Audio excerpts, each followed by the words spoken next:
tertúlia. Meu boa tarde aí para todos. Hoje é 16 de setembro de 2009, quarta-feira. O verbete é o 1327, 3 páginas, 41 elogias e 7 máximas. O tema é neo-história.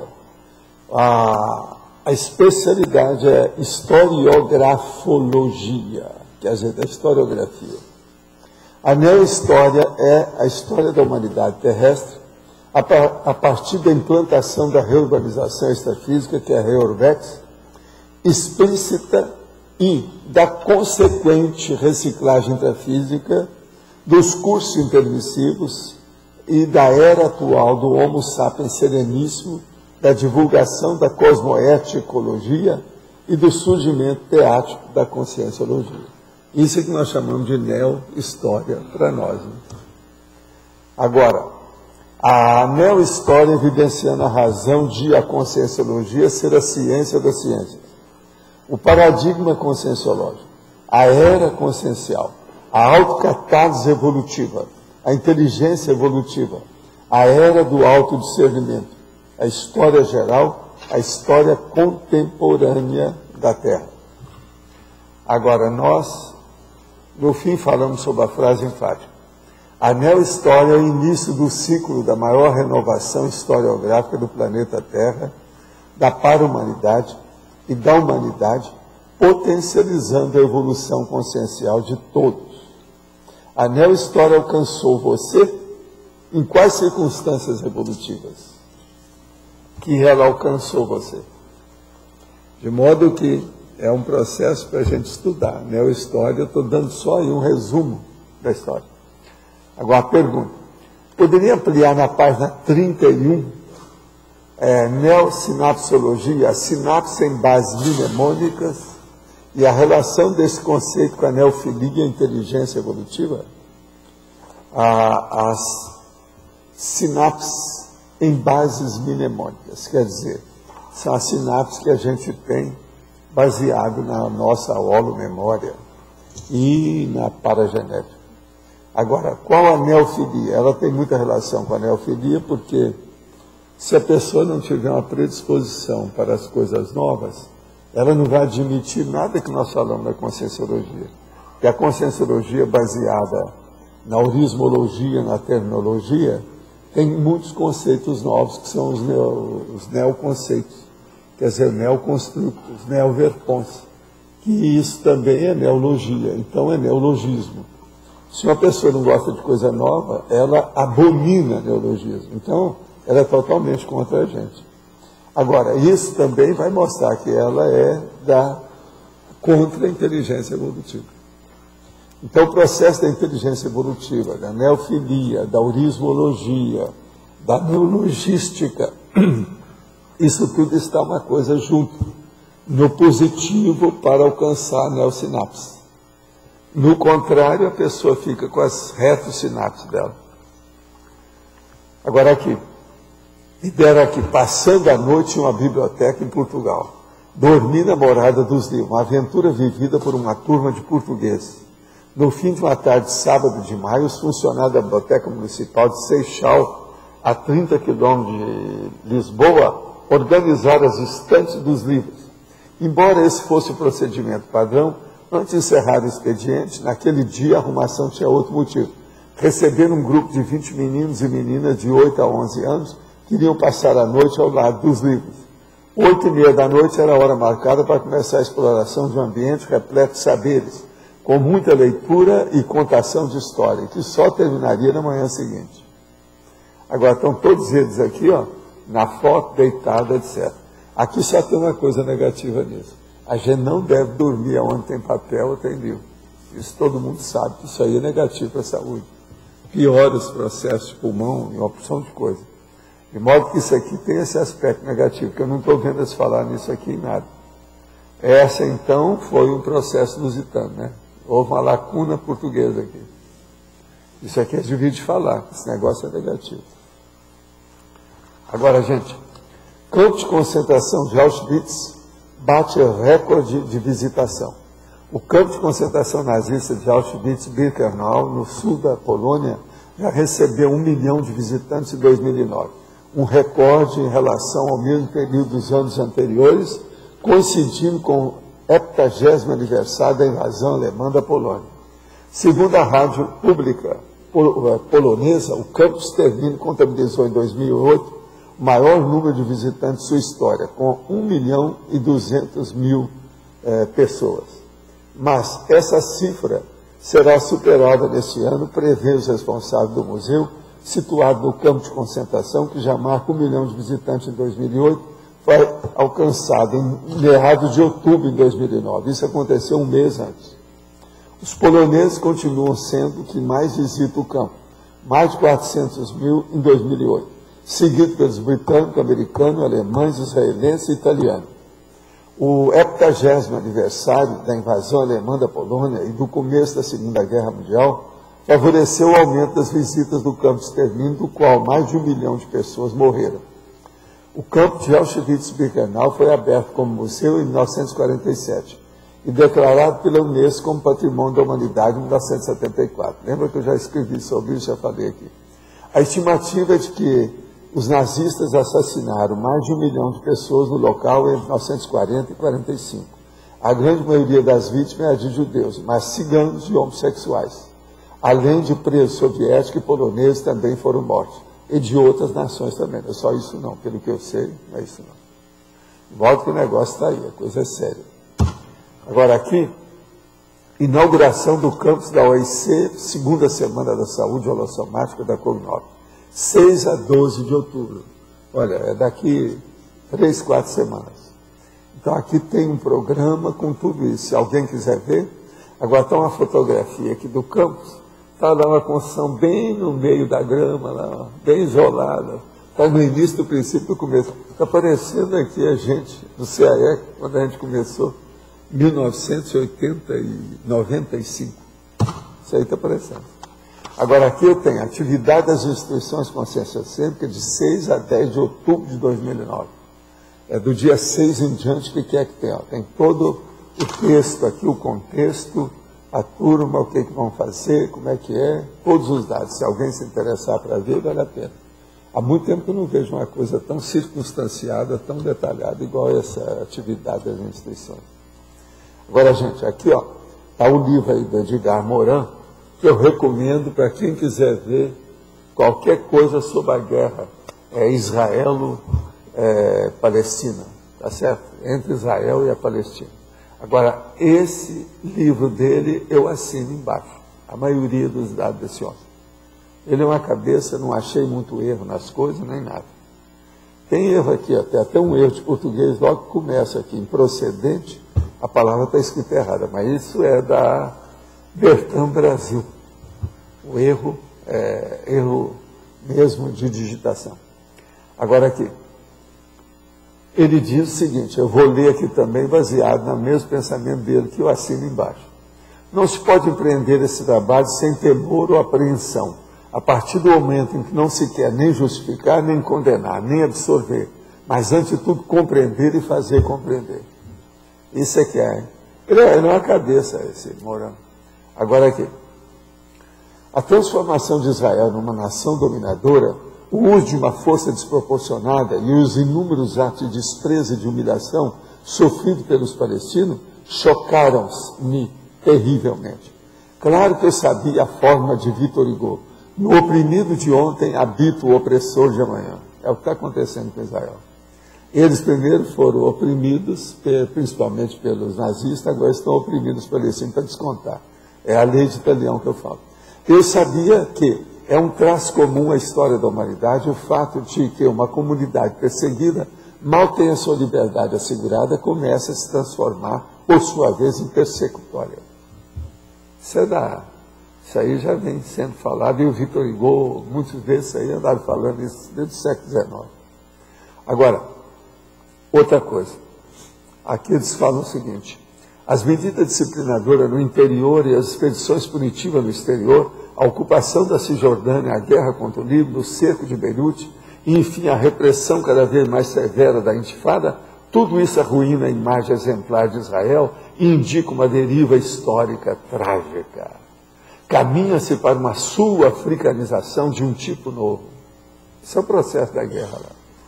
Shoah não deve querer dizer que é preciso continuar a considerar como vítima aqueles que atiram com balas em crianças palestinas lançadoras de pedra, bem como aqueles que aprovam esses assassinatos. Vocês sabem que os judeus estão fazendo isso sem parar, né? Israel nacionalista, dominador, arrogante, repressivo, que será irremediavelmente impedido numa deriva fatal para seus vizinhos e para si próprio. Então eles falam que o negócio aí ele fala, é terrível. A imagem punitiva do judeu perseguido 45 anos depois, depois dos carrascos já senis processado na justiça, tudo eles estão falando do negócio antissemita criado pelos próprios semitas. Israel colocou-se acima de todas as leis internacionais. A ocupação da Cisjordânia foi condenada pela ONU, assim como as agressões israelenses, entre as quais a guerra contra o Líbano, que chegou até Beirute. Israel é responsável por numerosos massacres de populações civis e de Sabra e Shatila, aquilo que eu falei aqui um dia desses, é de chatear essa Shatila lá, o tanto que eles mataram lá, foram perpetrados sob tutela israelense. Agora, uma dialética infernal e um ciclo vicioso criou um subjugador e um subjugado, que é Israel, subjugador e subjugados palestinos.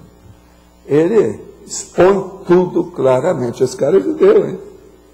Agora aqui, ele fala aqui do processo do aprendiz de feiticeiro, imprudente, inexperiente, desajeitado e irresponsável, que esse Netanyahu, que ele é terrível. Agora, aqui nessa ocasião, ele não sabia, né, que ele voltou, que o Netanyahu piorou a situação. Todo o texto dele aqui piorou com isso. Que o Netanyahu, que ele está metendo o pau, que é um dos piores caras que apareceram em Israel, ele explica aqui tudo sobre a personalidade dele. E está falando sobre os neoguetos. O processo das rajadas de metralhadora feitas por helicóptero contra lançadores de pedra. Isso é terrível. A gente vê isso na televisão, tudo. E os americanos mesmo estão filmando lá e mostram aquilo e fica por isso mesmo. Quer dizer, banalizado tudo.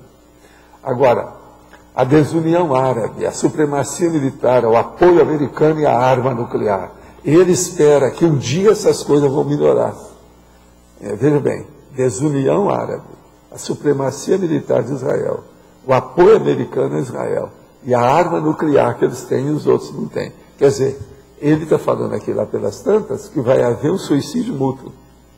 Quer dizer, uma bomba aqui, bomba de lá e acabou. Porque se soltar uma bomba no lugar vai pegar todo mundo. Então, o suicídio. Agora, está falando que isso enfraquece moralmente Israel e tende a isolar do mundo. A proteção americana é eterna. E vários estados árabes muçulmanos disporão de arma nuclear. Já está começando. Isso tudo está vendo. Isso aqui foi escrito já faz mais de 10 anos. Entende? Agora, vai haver a perspectiva que ele já mostrava do aniquilamento mútuo numa estratégia autodestrutiva. Isso é que é o Estado de Israel. Gente, nós estamos caminhando para tudo isso. O pior é isso, que o Netanyahu, ele voltou. Agora, Deus torna-se um ator cada vez mais importante e implacável, tanto de um lado quanto do outro. Está tudo baseado em Deus. A vergonha desse negócio de religião, né? Anti-judaísmo e anti-arabismo crescem juntos e alimentam-se mutuamente. Há um complô judaico internacional e o anti-judaísmo e também o complô árabe, que ele está falando aqui. Aquilo que eles falavam lá dos protocolos, né, do mestre do Sião. Agora ele fala, a obstinação na Shoah leva a um judeocentrismo obsessivo, justamente deplorado por Ehud Menuhin, que não somente esquece a sorte equivalente sofrida pelo cigano, mas esquece também as inúmeras vítimas não judaicas nas deportações e os excessos nazistas durante a Segunda Guerra Mundial. Tende sempre a atenuar a enormidade das hecatombes do Gulag stalinista. Quer dizer, isso que os judeus estão fazendo, estão puxando brasa só para defendê-los. Eles esquecem desses outros também que participaram dessa história toda. Ele aqui põe tudo na frente. A face do mártir de 50 anos e não aquela do opressor dos últimos 25 anos. Então, Israel porta essa face. Agora, então ele muda aqui, ele torna a falar do Victor Hugo. No oprimido de ontem existe o opressor de amanhã, que é o processo do revisionismo. A consciência de ser vítima do passado permite tornar carrasco do presente. Olha só. Mostra toda a psicologia de Israel com o negócio todo. Viu? Você aí que é judaica, presta atenção como é que é a situação. Agora aqui. Os crimes cometidos por fanáticos como Goldstein, o assassino de Hebron, por torturadores legais da polícia israelense, por militares ou políticos responsáveis pelo massacre de 200 civis em Canaã, no sul do Líbano. Aqui ele fala, em 1994, o colono Baruch Goldstein assassinou 29 palestinos no túmulo dos patriarcas da cidade de Hebron. Todo mundo sabe disso, isso saiu no mundo inteiro e ficou por isso mesmo. Ninguém falou muita coisa de nada. A verdade é essa. Agora aqui. As vítimas dos kamikazes do Hamas, que são kamikazes, né? Aqueles que se matam lá. Então. Agora, Israel é a única democracia no entorno de ditaduras, mas uma democracia limitada, é só pro forma. A democracia de Israel não tem democracia nenhuma. E que, como também fizeram muitas outras democracias, pode ter uma política de colonial detestável. Quer dizer, um colonialismo total que eles viraram lá. Não tem democracia coisa nenhuma. Então, a interpretação biblicamente idealizada de que Israel é um povo de sacerdotes. Isso é verdade, isso aí já vem de muito tempo. Agora aqui. Eles estão falando sobre o ataque sagrado ao sagrado das sinagogas e da sepultura. Vocês sabem que eles fazem muito isso, né? É claro que os palestinos são os humilhados e ofendidos de hoje. E nenhuma razão ideológica saberia desviar-nos da compaixão em relação a eles. Isso é um judeu falando. Certamente Israel é quem ofende e humilha. Ponto. Mas há no terrorismo anti-israelense, que se torna anti-judeu, a ofensa suprema feita à identidade judaica. 2 pontos. Matar judeus indistintamente, homens, mulheres, crianças, fazer de todo judeu uma caça a ser abatida, um rato a ser destruído, é afronta, ferida, ultraje para toda a humanidade judaica. Ele tem razão. Atacar sinagogas, buscar sepulturas, isso é, profanar o que é sagrado, é considerar o judeu como imundo. E por isso que ainda de maneira infernal, os que humilham e ofendem são eles próprios ofendidos e tornarão a ser humilhados. Que é Israel, né? A situação toda. Piedade e comiseração já estão submersos pelo ódio e pela vingança, quer dizer, desapareceram. Que dizer desse terror, senão a triste fala do velho Arquel, em Peleias e Melissande, de Metterlin? Se fosse Deus, teria piedade do coração dos homens. Quer dizer, Deus não tem piedade nesse caso aqui. É Deus dessas... Ele falou perfeito. Agora, precisa haver uma inversão de tendência. Então, no fim, ele diz do livro, é bem uma intervenção no plano internacional, comportando provavelmente uma força de interposição entre as duas partes, que seria a única solução real. Mas essa solução real, e além disso realista, é hoje totalmente irrealista. Quantas tragédias ainda, quantos desastres em perspectiva, se não se conseguir fazer entrar o realismo no real. Ele terminou o livro desse jeito. Quer dizer, isso aqui é um libelo, baseado em fatos, coisa muito séria esse livro aqui. Edgar Morin, Mundo Moderno, a questão judaica. Só que eu precisar de julgar por aí, para esse povo tudo ler, saber como é que é o processo dessa guerra que está aí há quantos anos, e o negócio não resolve de modo algum, quer dizer. Uma vergonha total para todo mundo, principalmente para os americanos e para a diplomacia internacional. Né? Eles deviam tomar uma atitude com isso. Edgar Morin, uma cabeça dessa, falando essa realidade, um cara que é judeu. Como é que é isso? Edgar Morin lutou na resistência francesa contra os nazistas. Foi. Agora, a questão aí de ontem saiu, né, na Globo News, essa questão que a ONU condenou. A ONU condenou, mas não adianta mas nada. tanto Aquilo que eu falei aqui Israel, ontem, que a ONU não tem força. Tanto Israel quanto o O Palestina. americano chega lá e põe as mãos, abençoa todas as loucuras que Israel faz. De qualquer forma, saíram os excessos de Israel lá na faixa de Gaza, que até gases aí proibidos, que eles só fizeram um diabo. Agora, ficou claro também, e já sabia antes, que eles matam muito mais palestinos que o... Não, mas tem 30 vezes mais. É assim, ó, pega milhares de palestinos que eles matam e morre algumas dezenas de judeus. É assim, sempre assim. Porque eles estão muito mais fortes. E outra coisa, por que é que não há uma intervenção para valer nisso? E na guerra tudo. Contra o Líbano... Agora, os judeus dominam a mídia, eles dominam Hollywood, eles dominam tudo, é aquilo que eu falei. Contra o Líbano, ao invés deles lutarem contra lá o Hezbollah... Não, eles acabaram com o Líbano. Lá no mas sul eles Líbano, acabaram com a população civil, acabaram... E o Líbano era um país, o máximo. Eles fazem... Precisar é das coisas melhores que havia. Agora, a pergunta é o seguinte, extrafisicamente, por que Israel, que foi vítima do nazismo e hoje é nazista? Né? Pois é. Agora veja, isso vai continuar. Eles não melhoraram nada. Esse negócio de matar tanto judeu, ó, piorou a situação em vez de ajudar. Então veja, esse negócio de perseguir o ódio só faz mais ódio, né? Mal só cria mais mal. Agora, o que é bom é nós falarmos do jeito que nós falamos, tanto de um lado quanto do outro, mostrando a realidade das justiças e das injustiças da atualidade. E mostrando isso com outras pessoas que não somos nós. Eu estou falando de judeu, estou falando de judeu. Eu mostrei aqui o caso do Ford, que ninguém gosta de nem tocar no assunto. Ele só combate. Esse aqui, ó, não tem jeito de sufocar esse livro dele. E outra coisa, é verdade de hoje, não adianta combater. Então, esse processo, a gente vê que americano é colônia de Israel. Eles acham que Israel é colônia dos Estados Unidos. Eu acho o contrário. Eu acho que os Estados Unidos é colônia de Israel. Os estados teocráticos lá, muçulmanos, e o estado teocrático judeu. Agora, um estado teocrático nunca pode ser democracia, inclusive. Nunca, não, de modo algum. Agora, eles ficam falando em democracia. Isso aí é de vomitar. Não há democracia em Israel. Isso é bobagem, besteira. Eles são colonialistas. Estão matando gente. Agora, esse livro aqui, ó, mostra o detalhe, mas não é só isso. Pode olhar. Agora, olhando do lado, eu já trouxe aqui o livro que eu já falei dos palestinos. Vocês lembram? Eu falei dos livros do Eduardo Said. Agora eu estou trazendo esse aqui para vocês verem o outro lado da história.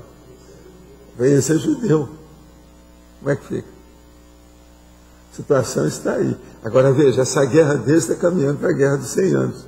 Que guerra de 30 anos já foi, ela já ultrapassou. Está caminhando para aquela guerra antiga de 100 anos. Uma vergonha isso tudo. Mas pode falar.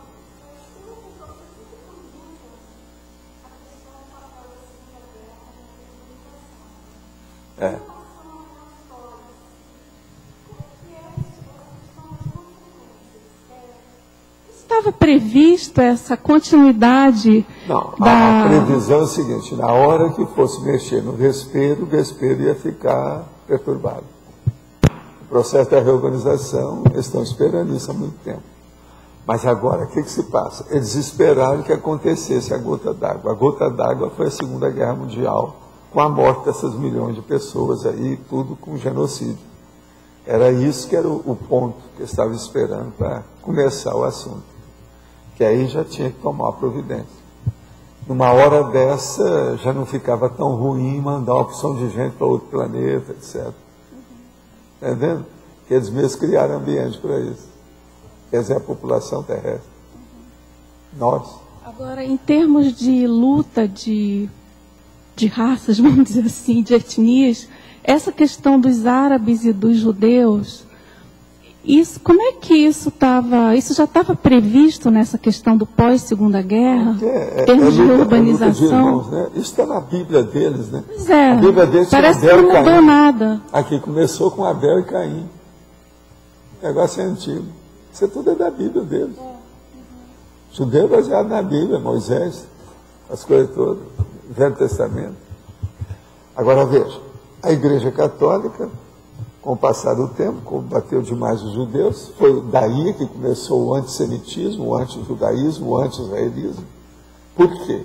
Porque eles sacrificaram o judeu que veio para salvar o mundo, segundo eles, foi o J. Cristo. O J. Cristo era judeu. E os judeus são contra o J. Cristo. Então, veja, aí a briga começou com a Igreja Católica.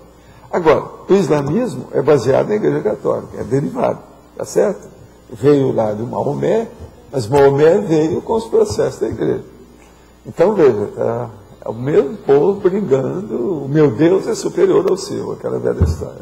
Mas é que isso seria então um nó dessa, da questão belicista no planeta? É baratrosferismo.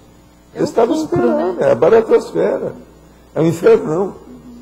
Agora, uma pessoa passa 1000 anos pensando mal dos judeus, ela não vai mudar de uma hora para outra. Outro passa 1000 anos falando a favor dos judeus, só pensando na baratosfera, só pensando naquilo. Ele também não vem, aquilo não vai mudar de uma hora para outra.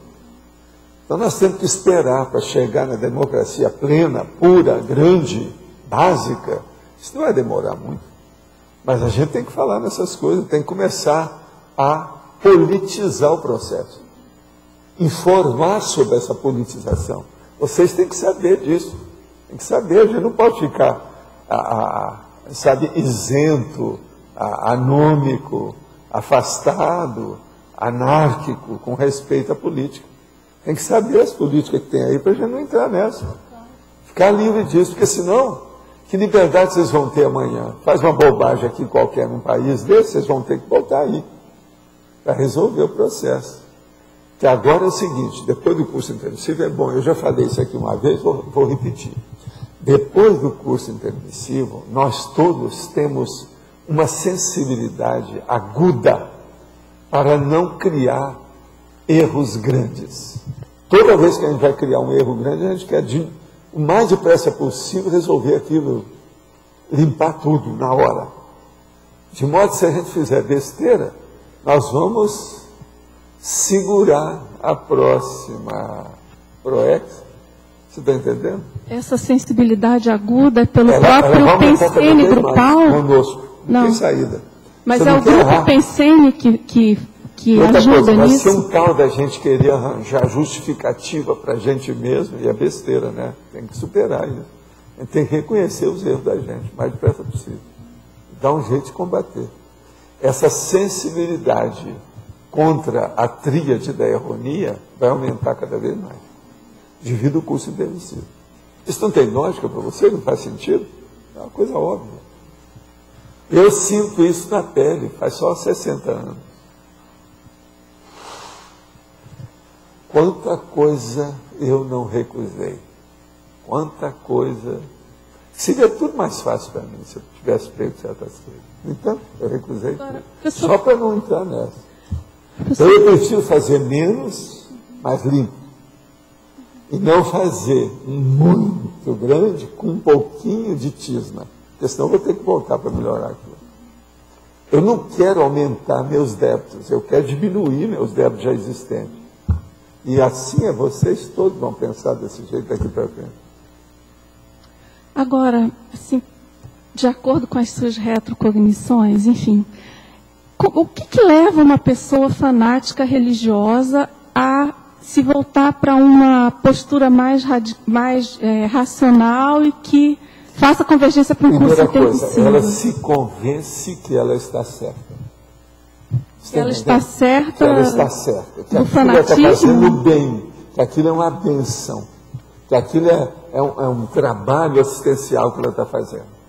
Isso é a maior besteira que tem. São os padres, por exemplo, na hora que combatia as bruxas, a Inquisição, a hora que combatia os islâmicos com as cruzadas, você está entendendo? Eles achavam que era o máximo. Não, eu estou agindo em nome de Deus. Eu sou a justiça que Deus está fazendo através de mim. Quer dizer, uma loucura total.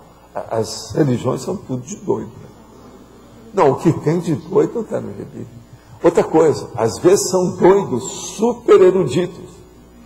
Você pega e vai ler, por exemplo, os teólogos.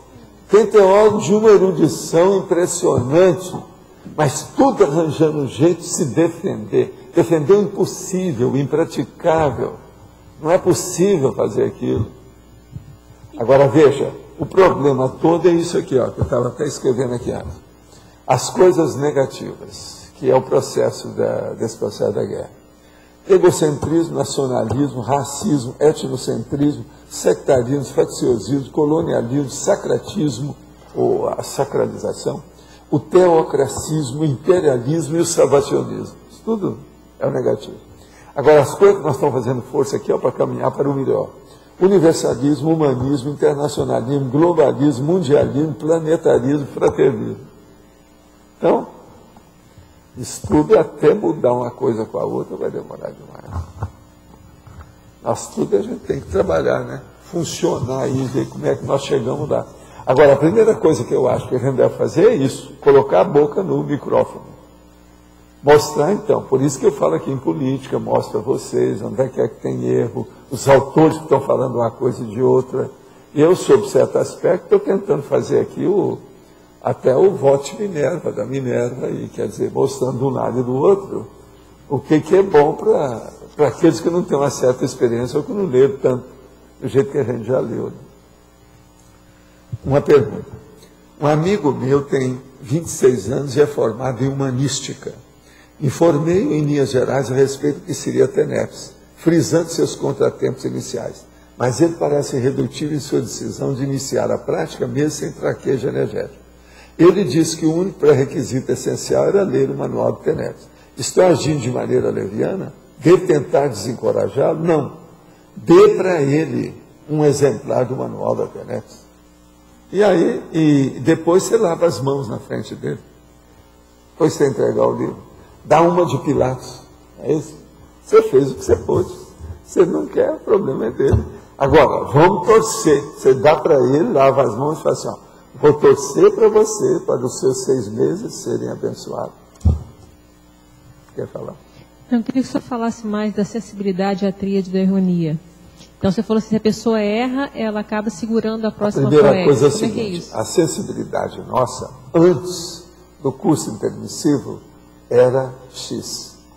Depois do curso intermissivo, ela é X elevado à 10ª potência. A sensibilidade. Então, por exemplo, nós já temos uma ideia do que é a cosmoética. A gente já tem uma ideia, por exemplo, desses conceitos que eu falo aqui, que são, às vezes, totalmente paradoxais, mas terrivelmente sutis e complexos. Por exemplo, a compaixão. Compaixão é uma beleza, mas pode ser super negativa. A euforia é uma beleza, mas pode ser super negativa. Quer dizer, são condições de sensibilidade que com o tempo a gente vai ter. Aquele negócio, por exemplo, eu quando descobri que desde pequeno, naturalmente, eu não queria andar a cavalo, não queria pescar, não queria caçar. Veja, eu já tinha uma tendência, era o meu processo. Eu já sofri isso em vidas anteriores, isso já me criou problema. A hora que eu falo, por exemplo, não, eu nunca andei de rickshaw, por exemplo, lá em Hong Kong, de modo algum. Outra coisa, eu evito pisar na grama quando eu posso. Qualquer coisa nesse sentido. Entende? Agora, só o processo de não andar a cavalo, essa é terrível. Você está entendendo? Eu sou contra a hípica, contra o turf. Você está entendendo? Eu sempre fui. Eu apareci nesse lugar para ver como é que era, para poder meter o pau. É desancar, para entender do outro lado, né, como é que era. De um lado do outro, como é que era. Então, isso tudo é a sensibilidade. Agora comecei a ver que a minha sensibilidade nessa vida é superior às minhas retrocognições. Eu hoje já tenho uma visão disso mais ampla. Então, você vai agudizando o seu psicossoma, porque você vai ficando livre dele. Você vai caminhando para o mental soma. O que agudiza o psicossoma é o corpo do discernimento do mental soma. Entendeu? É o paracorpo do discernimento, que é o mental soma. Esse que agudiza o psicossoma. A hora que ele fica agudo, ele se fica desnaturado, já não é mais aquilo que a gente falava. Ele deixa de ser corpo de emoções, então desaparece. Então, na hora que o serenão acaba com o psicossoma, é perfeito isso aí. É o que a gente espera. Eu estou tratando bem do meu psicossoma com amor e carinho, mas eu já falei para ele, um dia eu vou enterrar você. Não tem jeito, pode se preparar, porque esse é o fim. É a evolução. Eu falo a mesma coisa para o meu corpo. Te agradeço muito, etc. Aquele burrico do Chico de Assis, do Francisco Cândido Xavier também, né? Não, meu corpo é um burrico que eu tomo conta. Sim, eu falo, é um burro, mas olha, pode preparar porque nós vamos te queimar. É melhor. Olha, você vai ter uma grande expansão do processo bioquímico, vai melhorar, vai criar um outro nível dentro da sua realidade. É isso aí que nós temos que pensar. Então, veja, há um eufemismo dentro dessa condição, mas uma realidade danada. Dentro da nossa realidade da sensibilidade que está agudizando. Ela está ficando cada vez mais de sintonia fina. E não tem jeito. Agora, por exemplo, aquilo que para nós não era crime, hoje já virou um delito. As coisas sutis. Então, por exemplo, eu chego para vocês aqui e insisto, durante aí 15 dias eu falei aqui, não pense mal dos outros. Vocês lembram que eu falei aqui durante a temporada? Não pense mal dos outros. Isso é das coisas mais avançadas que tem. É lógico, na próxima vida eu estarei falando para vocês do mesmo jeito. Não pense mal dos outros, porque até lá eu acho que ainda vai precisar ainda. É só agora, não adianta não, e depois. Entendeu? Não pense mal dos outros, quer dizer. Agora, veja, o que é que o Mourão está fazendo? Ele está nessa, ele não está pensando mal dos outros. Ele olha de um lado e olha do outro. Mexe até com o povo dele, da etnia dele, isso é o máximo. Essa cabeça que é séria. A Hannah Arendt tentou fazer isso, mas ela errou na opção de coisa. Na hora que ela se apaixona pelo Heidegger e vai com ele até o fim, quer dizer, que lá não estava certo, devia ter exposto aquilo publicamente. E o Heidegger não se expôs, quer dizer. Então, onde entra a paixonite, dá tudo para trás. Não funciona, não tem lógica, não há racionalidade. Então, há mais erros. Com a paixonite, os erros ficam cavalares. Erro cavalar. As doses são maiores de erro. Não dá certo. Cavalar. Cavalar. Eu não falei de égua, tá certo? Eu estou falando aqui que cresce para baixo, igual o rabo de cavalo. Eu não falei rabo de égua. Cavalar. Equestre. Pois é, vem a galope. O erro vem a galope. É terrível, né, tudo isso. Agora, o melhor da história é que hoje nós falamos isso com uma certa tranquilidade. Não há junção, pressão, coerção, opressão em cima da gente. Entende? A gente pode falar uma coisa dessa. É muito diferente, por exemplo, fora da caserna. Né? O que você queria falar? O senhor sempre fala que é mais fácil conversar com uma pessoa que é racional. Como é que é? O senhor sempre fala que é mais fácil conversar com uma pessoa racional do que com uma pessoa artista. Sim. Aí, a questão do religioso é uma outra categoria ou está dentro do artista? Não, pior. O religioso é o fanático. O fanático religioso, o fanático político, você deixa para lá. Você não vai conversar com uma pessoa que defende, por exemplo, o Dilúvio Soares. Não dá, não. Você não vai perder tempo com esse povo. Teve uma pessoa que era o representante do PT que chegou para falar comigo lá no Holocito. Eu, antes dele começar a falar assim, ó, eu quero dar a minha posição, eu sou totalmente contra os próximos do PT, de Lula, do Mensalão, de toda essa corrupção que está aqui. Foi um dos piores governos que o Brasil já teve todos os tempos. Mas, por outro lado, tem uns aspectos bons, que está ajudando o povão. Eu sou do povão. Eu me formei em medicina para me dedicar a uma clínica gratuita. A gente podia, então, fazer uma comparação instintivo, psicossomático e mental somático. Poderia ser assim? O religioso é instintivo, pode ser assim, subcerebral, cerebral e... Olha, todos eles são instintivos, mas são mentais somáticos. Mas o que mantém é o instintivo. Israel é assim, os árabes são assim, os católicos são assim, os espíritas são assim. Todos eles têm muito mental soma. Por isso que eu estou falando, por exemplo, você pega os grandes teólogos, que são os que entendem mais do processo, por exemplo, a política canônica, os princípios canônicos, o canonismo todo, o vaticanismo inteiro. Eles é que entendem mais. Mas você veja, há ali uma tisna de instinto violento da cria sendo defendida pela mãe cega. Entendeu? Então há uma maternagem de loucura nisso tudo. Agora, para mim, lá no fundo é maternagem. Tudo isso? Tudo isso é uma maternagem de louco. Mas é. Agora, a maternagem feita pelo homem, geralmente, é a pior que tem. É aí que vem o genocídio. É a maternagem. Hitler, o que foi? Ele foi uma mãe para ajudar os arianos. Jogou tudo no buraco. É a maternagem. É a maternagem egoísta aí. Pois é, mas Qual? Aqui, a maternagem daquela mãe que perdeu o filho e que chora o filho durante 28 anos, como aconteceu com aquele caso que eu conto da mulher. Sendo que ela já tinha vários filhos depois disso. Estava chorando até hoje. Então ela virou uma mãe profissional. Você está entendendo? Mãe, vítima, profissional. Assim no Brasil, está cheio deles. Cheio. Há um monte. No Espiritismo, então, processo das mensagens, das mães que perderam o filho e tal. Agora, isso tudo é duro, né? É igualzinho esse caso, por exemplo, do livro da nossa amiga, agora, sobre a antimaternidade, que eu vou trazer aí qualquer hora para vocês verem. Já foi lançado. O livro está uma beleza. Nós estamos esperando, agora parece no dia 22, abre aí a nova livraria, né? Então nós vamos ter esse livro aí com as coisas. Você quer falar? Eu queria... Você podia abordar, explicar melhor essa questão, assim, em relação à nossa reciclagem, né? Essa questão do 1% da teoria e 99% da intelectualidade? Essa transposição da vivência, né, da intelectualidade. O problema todo é o seguinte, as pessoas, elas arranjam uma teoria e às vezes vivem naquela teoria, que é o 1%, e esquece da vivência real. Agora, como elas não fazem a vivência, elas não desenvolvem a parte prática daquela teoria.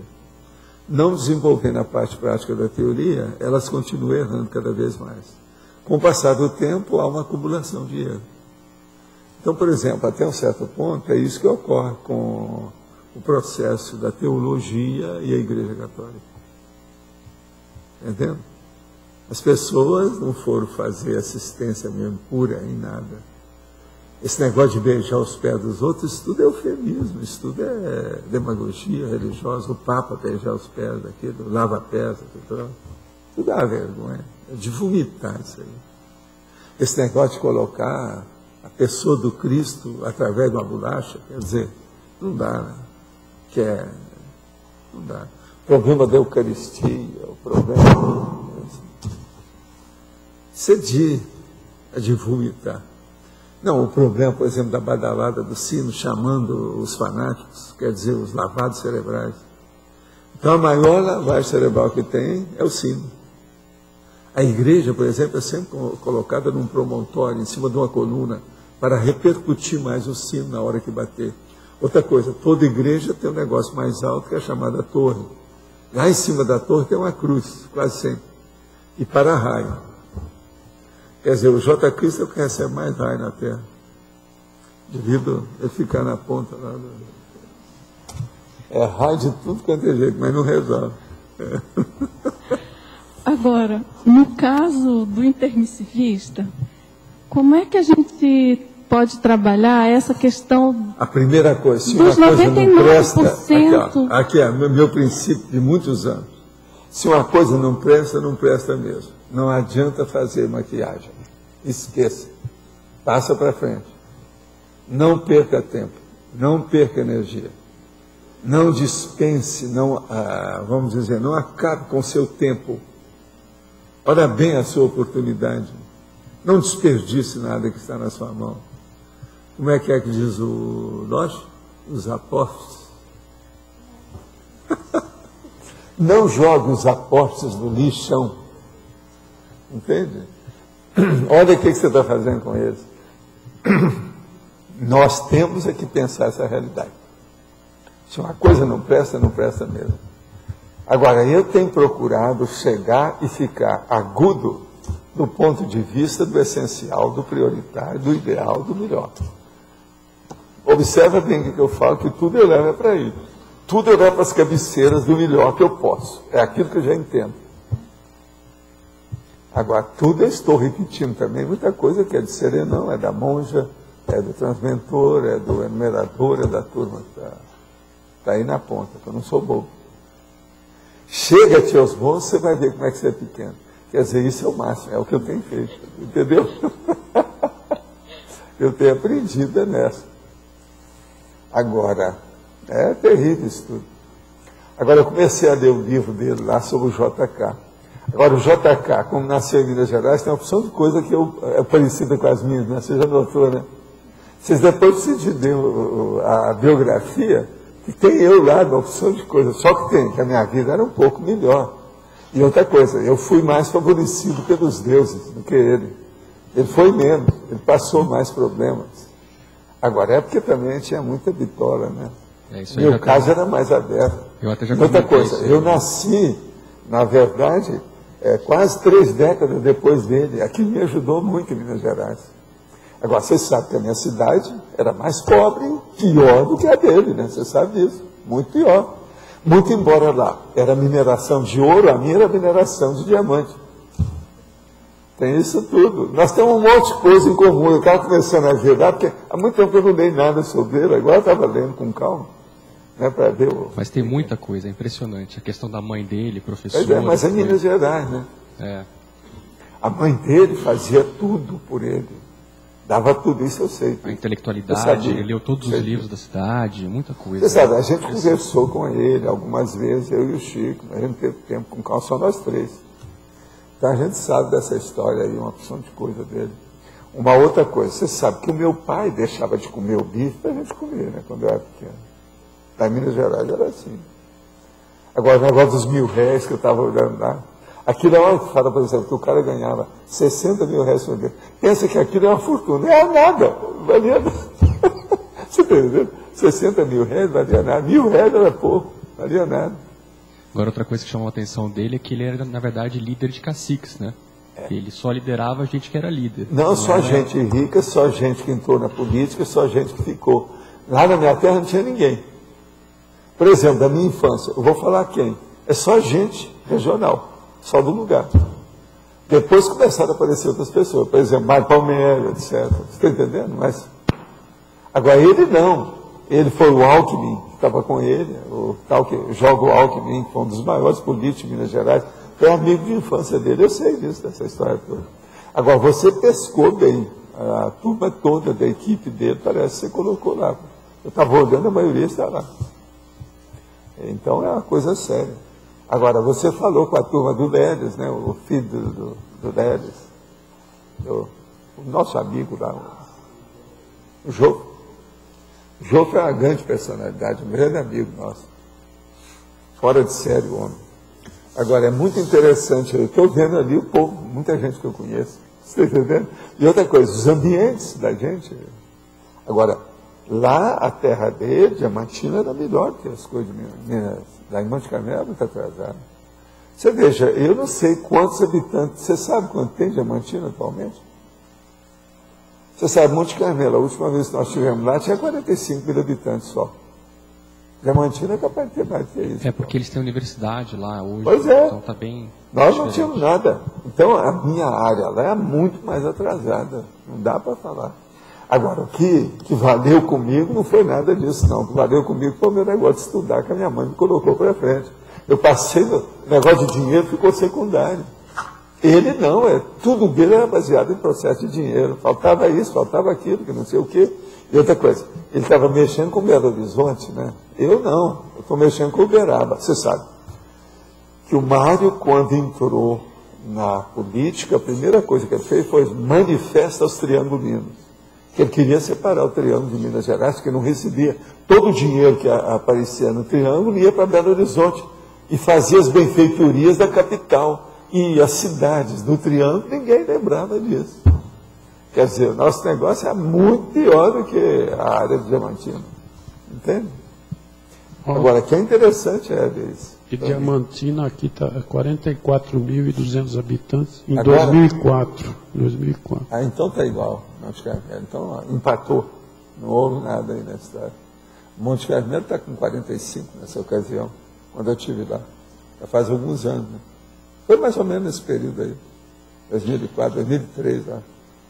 Mas, olha, o senhor está falando muito dos judeus, ontem e hoje. E a situação da raça negra, que vem de séculos de escravatura, e hoje tem milhares que morrem de fome em guerra civil. Sim, eu estou de acordo, eu vivo falando neles aí. E nós temos aqui uma porção de amigos nossos. Negros a gente tem muitos, judeus a gente tem poucos. Tem isso. Na Tertúlia 1300, para a sincronicidade, o senhor explicou que quanto mais lúcida é a consciência, mais complexo é o processo da ressoma. Ressoma, de renascer. Entendi que conforme a PROEX da pessoa, é escolhido o grupo no qual ela vai ressomar. Está correto? Pode aprofundar mais o assunto? Não, não é só isso, não. A coisa é mais embaixo e mais séria. Quanto mais complexa ela fica, maior é a complexidade para fazer a programação existencial dela, porque ela já tem gabarito de exercer um trabalho mais nobre, mais avançado, mais evoluído, em favor de maior número de pessoas. Pensa bem o maior número de pessoas. O que interessa na PROEX é, você vai auxiliar o quê? Vai fazer o quê? A quem? E qual a qualidade da quantidade? E qual a quantidade da qualidade? Isso é que interessa. De modo que isso aí é um fato.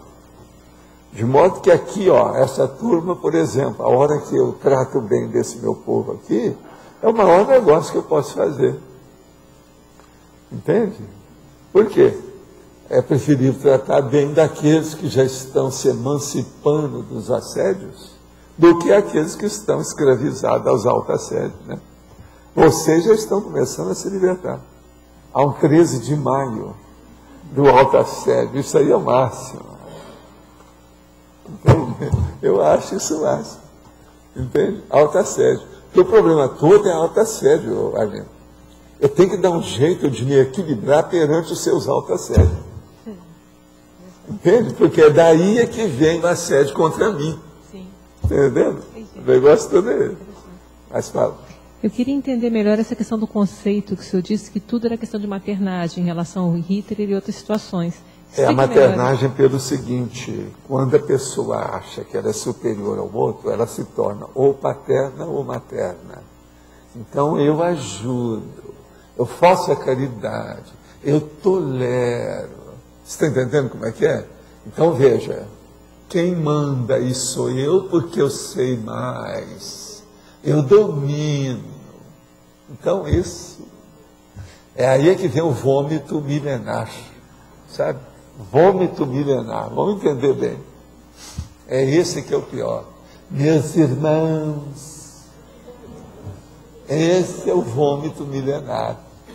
Agora, o que eu já ouvi isso em quantas vidas, não é fácil.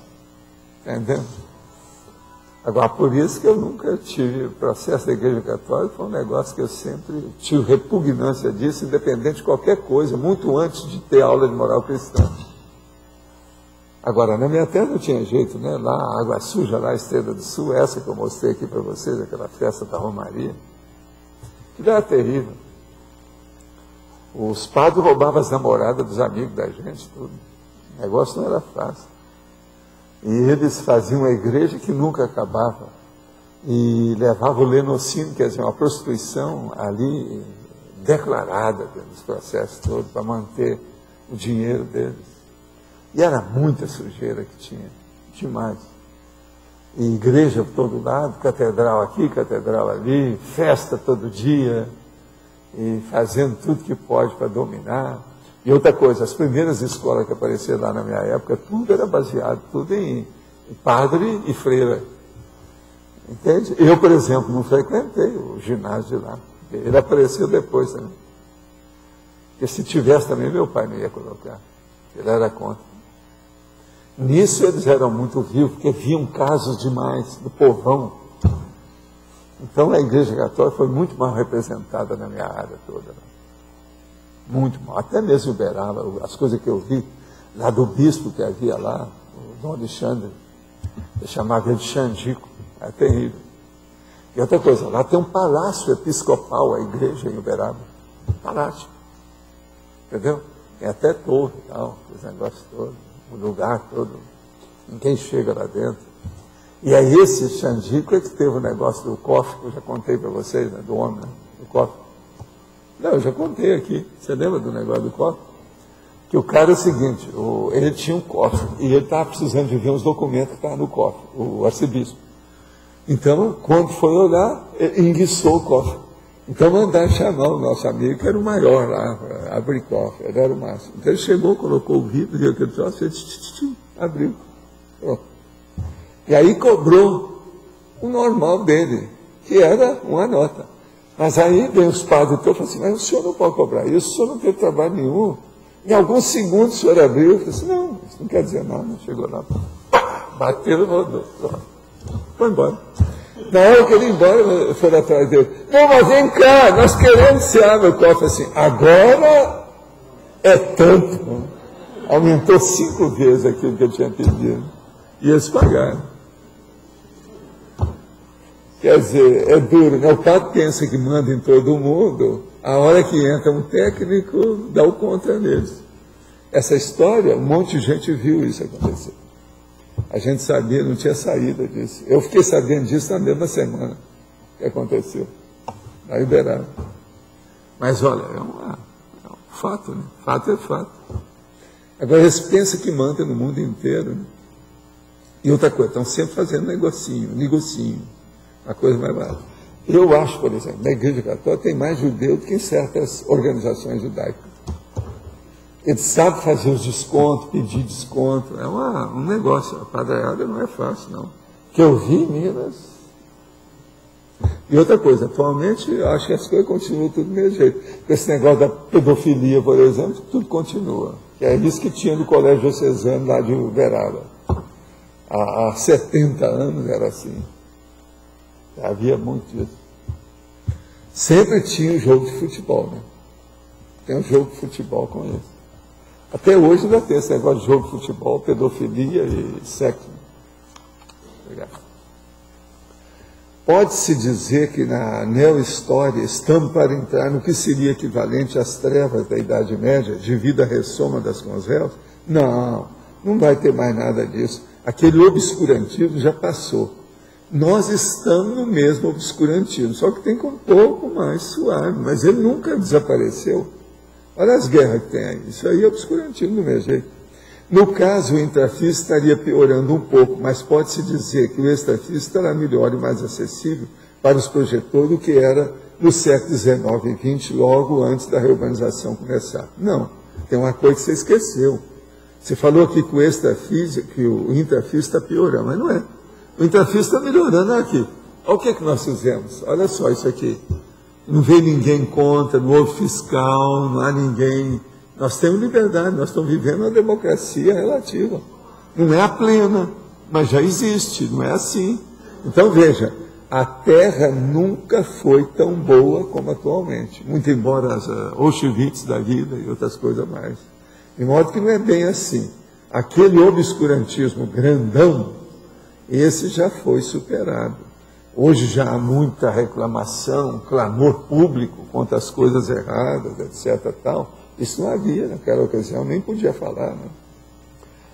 Pode aprofundar em tecnologia, na página 31, a parateca da prospecção historiográfica? Aí seria bom você falar. Você não quer falar, não? Pega aí, ó. Prospecção historiográfica. É o que você fez com o Juscelino Kubitschek durante 6 anos. Mas qual o contexto? Ele quer saber o seguinte, aprofundar na página 31 a parateca que nós estamos falando aqui. Ó. Tecnologia. A parateca da prospecção historiográfica. Que é a historiografia aí da história? O que é que eu não sei se eu posso ajudar, mas o que eu vejo é o seguinte, eu acho que para você fazer uma boa prospecção, é necessário você ter uma base histórica. Acho que isso é essencial, né? E aqui, no caso, está falando da paratécnica, quer dizer, então envolve a multidimensionalidade também. É isso que eu vejo, assim, de essencial. É pegar tudo que a gente puder, do ponto de vista de retrocognição, colocar dentro do contexto, chacoalhar, para ver o que é que tem, né, de o suprassumo que aparecer no liquidificador. A vida é essa. Agora aqui. Em Monte Carmelo foi inaugurada nesse semestre um campus da Universidade Federal de Uberlândia, a UFU, e o campus da Universidade de Uberaba, a Uniub, que é a nossa lá, que já existia, foi doada à prefeitura da cidade, passando a chamar Full Campus. Tá certo. Isso é bom, isso é minha terra, está começando a reagir. Agora, essa aí da Uniub, nós já falamos lá, né, quando nós estivemos lá. E foi o Mário que deu. A gente mesmo tinha conversado com ele para ajudar a terra dele. Agora, eu tinha falado outras coisas também com o filho dele. Era para ver a terra, a casa onde ele nasceu, etc. Mas aquilo passou, ficou por isso. Mas, de qualquer maneira, Monte Carmelo está reagindo. Já há pelo menos uma perna de universidade, né? Aí a gente pode fazer uma perna, um braço de universidade, para não falar outras coisas. Já é alguma coisa, isso aí eu acho. Muito bom. Mas quem é que está com o microfone? Tem mais alguém? Como é que nós estamos? Pode falar. Professor, o senhor já teve a oportunidade de dizer aqui para nós, os piores hipócritas são os religiosos. Eu gostaria que o senhor ampliasse um pouco com relação aos teólogos. Ele sabe que em toda a história da humanidade, os processos religiosos fizeram mais mal ao ser humano do que benefício. E como é que ele convive todo esse tempo, ele sabendo que o processo traz mais coisa ruim, ele vive e não consegue enxergar. Nós estamos em 2009. A Igreja Católica já tem, no mínimo, 1,5 milênio de existência. Todos esses que são teólogos atualmente já vêm sendo padres numa série de vidas. Eles gostam daquilo, eles já dominaram aquilo, fazem uma opção de coisa nesse sentido. Existem uns que são super eruditos. Aquele Kinning, ele é fora de série, aquele cara. É um dos maiores que tem aí. Tem um outro também, aquele Hatner, que é também impressionante em matéria de erudição. Mas agora veja, estuda gente que está arraigada dentro da igreja e que não consegue sair de lá. Porque com aquela inteligência já era a hora dele apertar o desconfiômetro do lado direito e cair fora da igreja. Mas eles continuam lá dentro. Uma pessoa que entra lá tem uma lavagem cerebral, que o negócio é milenar já. Aí já está em dificuldade. É igualzinho aquilo que eu falo dos judeus. A pessoa entrou lá no sionismo, aquela situação toda, no rabinismo. A pessoa não... É uma lavagem cerebral, aquilo vem de outras vidas, está na paragenética da pessoa. Então, essas paragenéticas poluídas pela religião, é uma dificuldade a pessoa ficar livre disso. É muito difícil. Agora, o teólogo católico, ele é clássico nisso aí. Isso é impressionante a gente ver. Eu já vi muito livro de teólogos, da teologia, mas é que você não aguenta, tem uns que você não aguenta mais. Ainda agora, eu não estava vendo aquele livro lá, que foi escrito em 1500, foi publicado em 1504, que é o do Arbóreos. Ele era teólogo na ocasião. Agora, eu estava vendo um livro, tudo é o Agostinho, que ele fala mais da história, tudo é o Agostinho. Agora, o livro é em latim, muito bem escrito, uma perfeição. E outra coisa, naquele estilo antigo, que coloca a parte do texto, sabe o que é da pessoa, o assunto essencial, do jeito que eu faço aqui, com o subtítulo, esses livros antigos em latim tinha isso. Isso que eu faço é uma imitação daquilo. Então, coloca na margem o que é. Está falando Urbano III, está lá Urbano III, Agostinho, está Agostinho, então tem o nome. Conforme o tópico, ele vai mudando, ele vai mostrando. Do jeito que eu tenho aqui. Só que tem, com o meu é mais prático. Eu coloco o subtítulo do tópico. Agora, ele lá, o Arbóreos, é um livrão. Está entendendo? 1504 está lá, a edição. O negócio não é fácil aquilo. Sério. Outra coisa, as igrejas proliferaram de tal maneira, aceitas, vamos assim dizer, e quando a gente passa de frente, cada uma está mais lotada do que a outra. E as pessoas vivem ali 10, 15, 20 anos, sabendo de todas as mazelas. E qual que é o processo que seria mais fácil para ele conseguir enxergar? O senhor disse que a coisa mais difícil é nós enxergarmos o que está na frente dos nossos olhos. Como é que poderia para fazer uma... A primeira coisa que a gente tinha que ver é começar a raciocinar e refletir sobre a badalada do sino. Eu já escrevi sobre isso. Esse aqui é o primeiro, que é o que chama atenção. Que a hora que bate o sino, mexe na lavagem cerebral da pessoa. Agora, não é só isso. Outra coisa boa é ver os paramentos dos padres nas festas. É incrível o Papa, por exemplo, na hora que ele vai beijar os pés, sabe? No lava-pés, aquela cerimônia do lava-pé.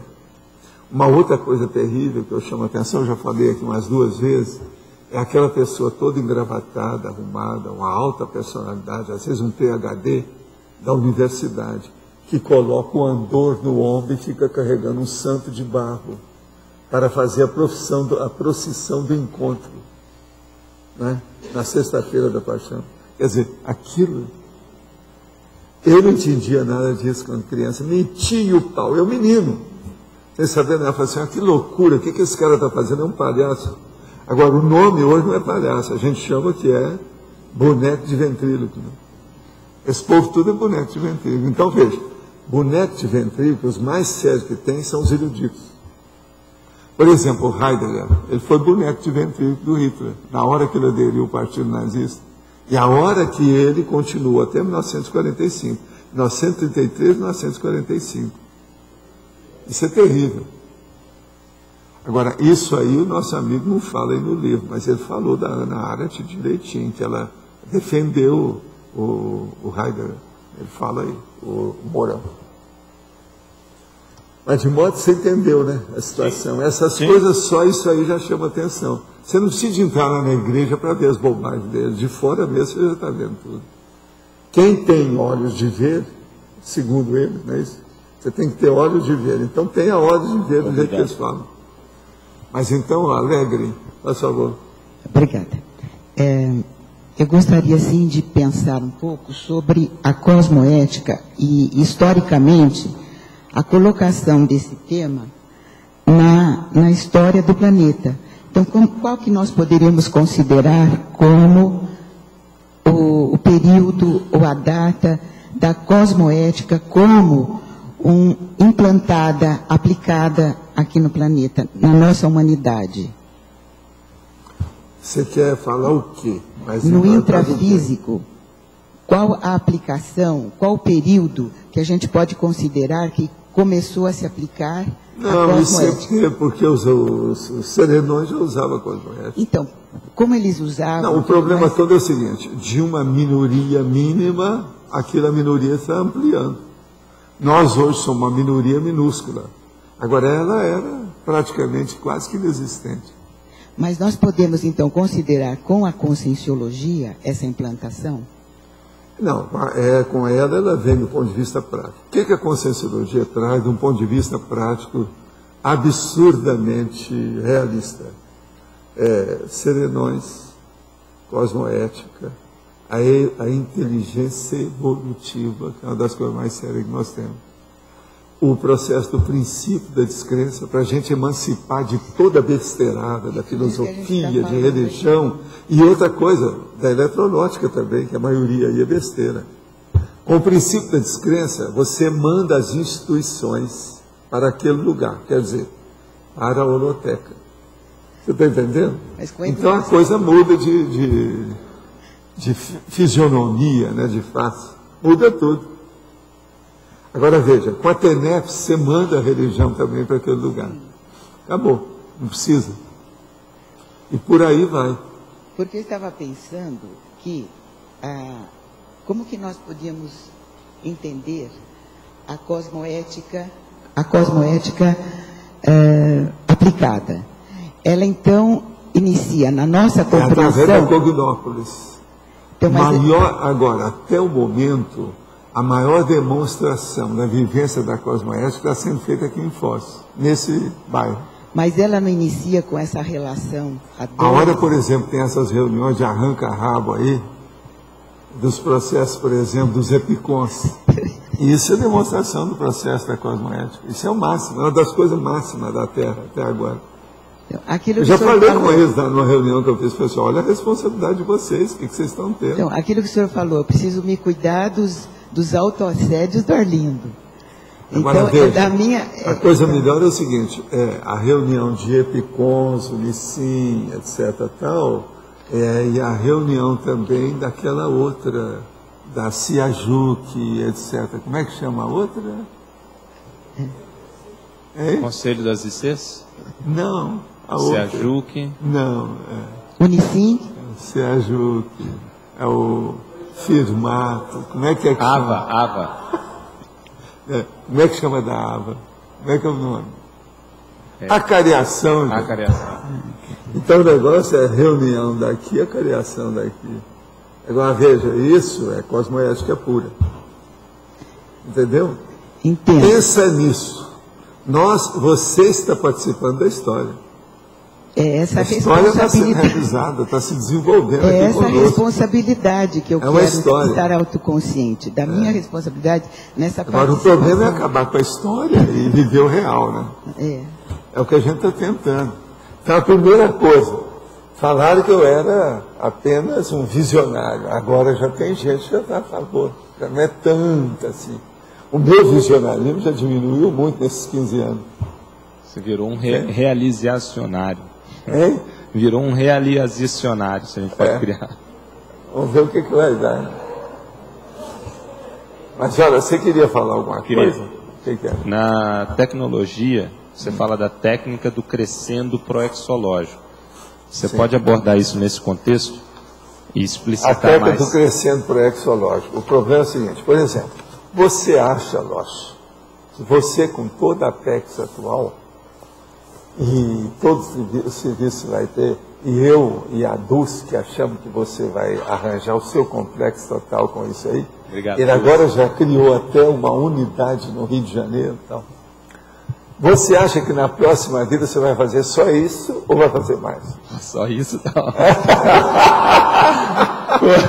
Uma morte sopra, né? Ou vai chamar? Primeiro assoprou, depois morreu. Então, pensa bem, na próxima vai ser muito mais. Então, há um processo em andamento que é o crescendo, ele vai ser inevitável. Que é o autorrevezamento dentro dessa Vai linha. ser inevitável. Quem já fez o mais, entendeu? Não vai fazer o menos. Vai fazer o plus. Vai fazer o algo mais. Entende? O upgrade. Vai fazer alguma coisa além. Então, veja, vai ter isso aí, é inevitável. Esse é o crescendo proexológico que nós precisamos. Agora, eu estou falando isso do ponto de vista da seriexologia, tá certo? Agora, do ponto de vista da intrafisicologia, tem gente aqui que veio com uma ideia de proex que já está mudando a situação, já está pegando um nível maior, porque viu que o gabarito não era aquele. A primeira abordagem foi errônea, porque ela viu pouco. E ela quis fazer uma coisa mais suave para não dar tanto trabalho. Mas agora ela viu que ela é capaz, que é bom arrostar um trabalho, um serviço, uma tarefa mais ampla. Então esse crescendo também ele existe hoje conosco aqui. Dentro da própria Já tem muita gente que já mudou o ProEx para mais, É a maior, reciclagem mesmo. nessa vida. Uma outra coisa. Quanta gente que eu vi que era tudo assim, flauteava na história, era mais diletante. Sabe o que é diletante? Mais turista, do ponto de vista da conscienciologia. E muita gente que veio para cá. Hoje nós temos muito aqui dos nossos amigos e Fixou, amigas. né? Tá mais. Isso tudo é um crescendo proexológico na vida da própria pessoa. Isso é sério. Quer dizer, então tem o crescendo na execução, quer dizer, a pessoa melhora a execução dela e tem, do ponto de vista do planejamento, um novo O patamar. planejamento Um também, novo aquilo patamar. que vem pela frente também vai mudar tudo aí, né? Você não acha? Tem lógica, não tem? Total. É. Mas pode falar. Valdo, para situar a neohistória, ela parte da Reurbeck no extrafísico e começou lá em 1100 os primeiros lampejos. Depois 1600 foi, até surgir a Conscienciologia fim do século XX, sei lá. Como é que você situa essa neohistória? É a partir do primeiro lampejo da Reurbeck? Não, a início da neohistória, consciência? se a gente for levar isso, o conceito, é sempre a história atual, né? A mais recente. Então vamos pensar sempre na mais recente. A neohistória que nós estamos vivendo é praticamente a segunda metade do século XX para cá. Que é onde começou mesmo a Reurbeck para valer, com as coisas todas. E houve o aumento da população, aquilo que eu chamo, né, a explosão demográfica. Aquele negócio de 2 bilhões e meio de habitantes passou para 6 bilhões e meio. Isso de 1945 para a atualidade. Quer dizer, em 50 anos, é uma loucura, a Terra nunca cresceu tanto. Isso do ponto de vista de gente. Mas agora, e a tecnologia? E a comunicação? E a condução da pessoa? Transporte? Isso tudo aí é um negócio muito sério. A comunicação, a informação, a mídia. Mas coincide mais ou menos com o início da conscienciologia também. Não, a conscienciologia está no meio disso então, totalmente. Foi por isso que eu esperei 2 gerações. Não adiantava falar quando o negócio estava começando a engatinhar. Eu ia perder tempo. E outra coisa, se eu fizesse concessão demais para ajudar, você está entendendo? No início, eu fiz isso no início, mas fiz até um certo ponto. Eu não exagerei. Olha o livro, a primeira edição do livro Projeciologia. Eu fiz bem acessível para o povo. Mas depois eu levei para o lado daqui do jeito que a gente pensa. Hoje o livro tem 1.238 páginas. O momento de início da Constituição, ele depende mais do que? Das condições objetivas do povo, né? Não, depende das conveniências em geral, né? O que é que você vai ver fazendo a confluência de tudo? Qual é o interesse para alcançar aquele objetivo? Foi o que eu vi o tempo todo, é o que eu vejo também o tempo todo. Por isso que eu estabeleci esses padrões, esses parâmetros, esses estágios, tudo isso que eu fiz. Mas você fala... Eu não me arrependo, eu não acho que eu errei. Na maioria, a coisa grossa, mesmo erro grosso, eu não cometi nenhum nisso. Do ponto de vista do timeline, da cronologia, entendeu? Foi a melhor coisa que eu podia fazer. O time está perfeito, né? Estou perguntando agora. Você sempre falou que esperou o povo chegar primeiro, né? Foi. A gente esperava para ver, para não falar no deserto, né? Não estar pregando, né? Para porcos, na pocilga. Isso aí não adiantava. E assim mesmo no começo se teve... Agora, a maior prova que eu tenho, que eu estava certo, é o resultado aqui de Foz, né? A Cognópolis. Isso aí, prova, acabou. É o processo da verbação. Está feito. Não adianta vir que não tem. Uma pessoa, para combater isso, ela tem que destruir isso tudo que tem até agora. Então tem que acabar com vocês. Como é que vai fazer? Mas assim mesmo você teve que saber dosar. Né? Pois é. Mesmo fala que... Não, porque se eu começasse no início, em vez de fazer uma Cognópolis, que é um bairro, eu ia acabar fazendo um gueto. Isso eu nunca desejei. Um neo-gueto, isso é a pior coisa que tem. Entende? Neo-gueto é que eles estão criando lá na Palestina. Está tudo errado. Então nós temos que fazer uma coisa que tenha relação com todo mundo. É um negócio aberto. Isso é que é o ideal. Agora, eu tive que esperar esse horário favorável. Entendeu? A oportunidade, a deixa. A hora que foi dada a deixa, é agora. Não, não dá. Agora, valeu, porque eu pude estudar mais, né, trabalhar mais. Esse conceito da neo-história derruba diretamente aquele conceito do fim da história, né, do Fukuyama. Total. Lá do... Fukuyama. Fukuyama. Aquilo é bobagem, né? Total. Aquilo é o processo do milenarismo. Nós aqui estamos mostrando o problema que não tem nada a ver com o milenarismo. É que achava que com a questão... Todo fim de milênio, o povo cria fantasia. É. E também tem outro aspecto, isso Fukuyama do ponto de vista social político, né, que ele considerava que com o fim da Guerra Fria teria o... O pior da história são essas coisas que eu chamo aqui, ó. Isso aqui que é o pior. Eu fazer uma afirmativa dessa é um dos troços piores que tem. Eu não estou sendo cretino e nem cabotinho. Presta atenção. Nem cínico. Olha só. A neo-história evidenciando a razão de a conscienciologia ser a ciência da ciência. Sim. Mas nós estamos provando isso aí, por isso que eu tinha que fazer mesmo a enciclopédia, para mostrar isso em detalhe, porque senão ninguém ia entender nada. É. Tem aquele autor, acho que você conhece também, o Michio Kaku, que é um físico. Que ele que falou que o povo vai viver até 150 anos. Então, e ele comentou que nós estaríamos saindo da era da descoberta científica para a era do domínio científico, quer dizer, que não teria mais muita coisa para descobrir. Que seria só agora a tecnologia. Isso aí é o fim da ciência. Então. Isso é besteira. Você vê, né? Então ele não tem ideia nenhuma. Agora é gente que segundo eles enxerga pouco, né? Eles são míopes, né? São os míopes da ciência. Está cheio disso na ciência acadêmica. Não, então é interessante ver como é que a Conscienciologia, pronto, acaba só pelos neologismos, já acaba com tudo isso, né? Ele mexeu no caco, né? Mexeu no caco. Ele colocou tudo caco sobre caco, quer dizer.